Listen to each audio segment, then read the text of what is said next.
restaurant where I would be selling multiple different international cuisines at my restaurant, which would be Filipino food, Chinese food, and Haitian food.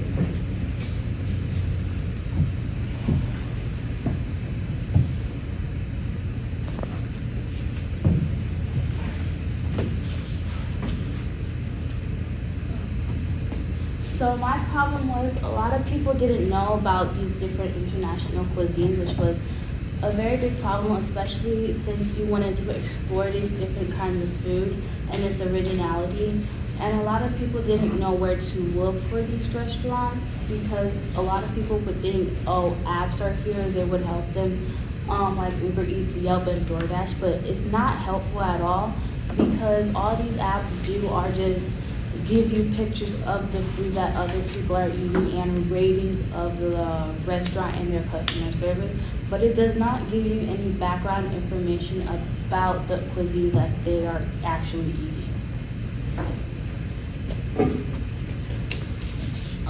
My value proposition is when you come to this restaurant, you would explore cultured foods that you want to try and have never tried before.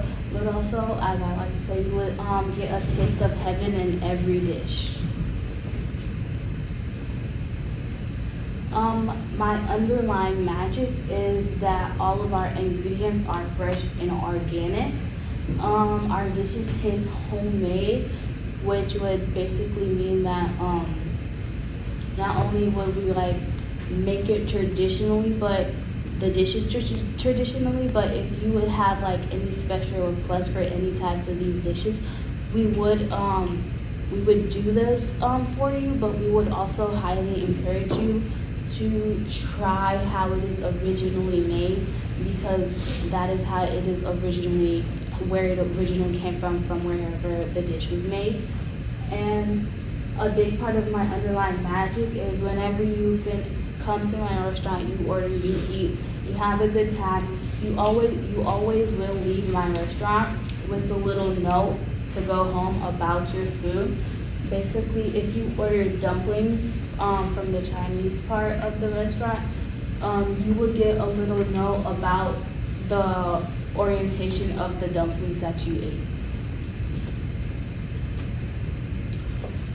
My target market is middle class people, single and married, elderlies that are just looking for a way to get out of the house after retirement. And a big part of my target market is youth. I tend to go to youth because they have a lot of connections. Not only do they have social media, but they also have a networking system between friends and buddies.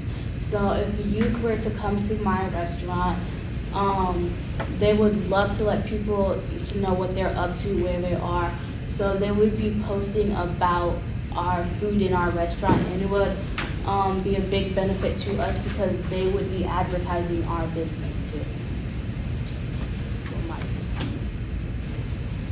My marketing plan is obviously to go for TikTok, Instagram, and Facebook by posting about my restaurant, but to also go to the Festival of Nations that is held every year at Tower Grove Park. The Festival of Nations is where a lot of different countries and restaurants come to this place to sell their food. And I think if I go participate in that, not only will I have more customers, but I would have a lot of more profit and good reviews. So this is a cost structure of one of my dishes. It's called pate. It's part of the Haitian cuisines. And the total cost to prepare this dish would be $25.10 because of all the ingredients. And if I were to make it like a permanent menu item throughout the whole year, it will cost me $301.20 for all of the ingredients per year.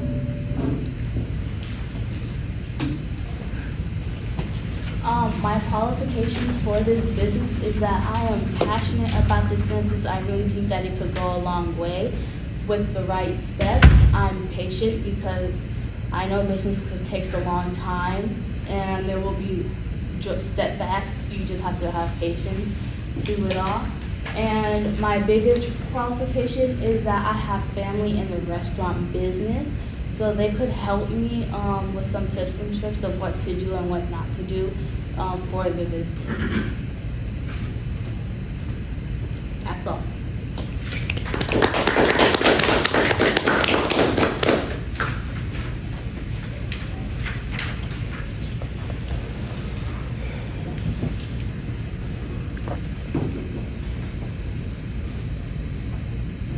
So you initially stated that the problem had to do with apps not having enough description, but then the proposition is obviously a business, a family restaurant.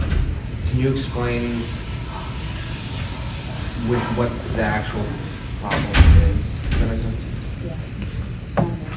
So the actual problem was that people didn't know about different types of cuisines that they were eating. So whenever they were looking for a new restaurant where they could find these foods, they didn't get the exact information that they were actually looking for within the apps. But I guess my question is, how does the restaurant solve that problem? Or is the problem different, actually? The restaurant solves that problem by, since I would be selling Filipino, Chinese, and Haitian food, it would be like serving them a dish that they never even knew about. Yeah. Just so, in case no one's ever told you, having a restaurant is absolutely enough. You don't have to also solve other problems. Yeah. It's a very hard job. Yeah. I loved the Festival of Nations shout out, by the way. Where do you see this restaurant physically being, maybe just in St. Louis region? Downtown, near all the fun attractions, because especially if the tourists come to St. Louis, they're gonna be looking for fun stuff and fun places to eat. So if I put this restaurant downtown where all the fun places are, it would like spark an eye to them. Great job. I love the presentation. Coincidentally enough, my favorite thing to do is to go out with family and friends and we try different international cuisines. So this really speaks to me. I think you've done a great job of thinking about how to really spread awareness, and I also appreciated that you're gonna have the traditional cooking because I know I've been told by people that have family that are from different countries, sometimes it's not always authentic what we serve here in the United States.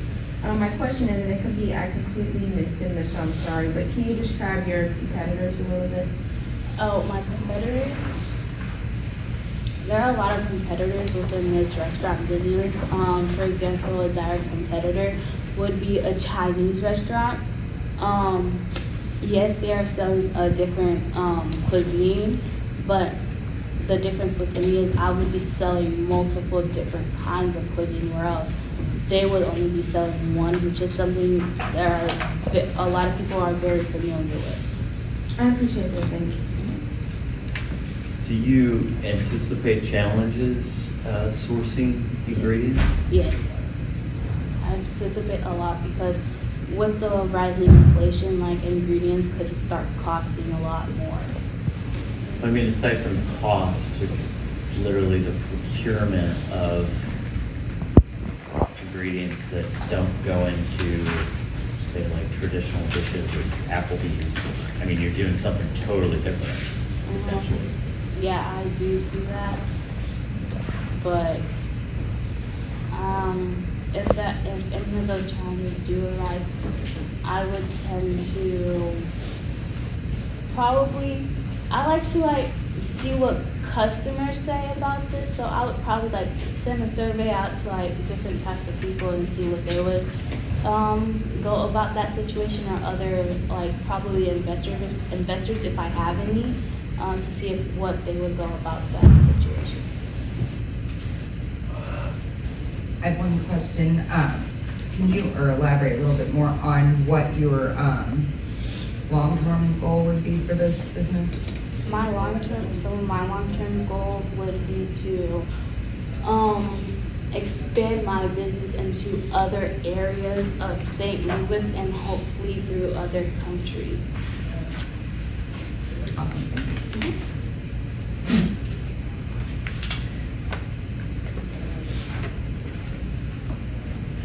Thank you, Rose.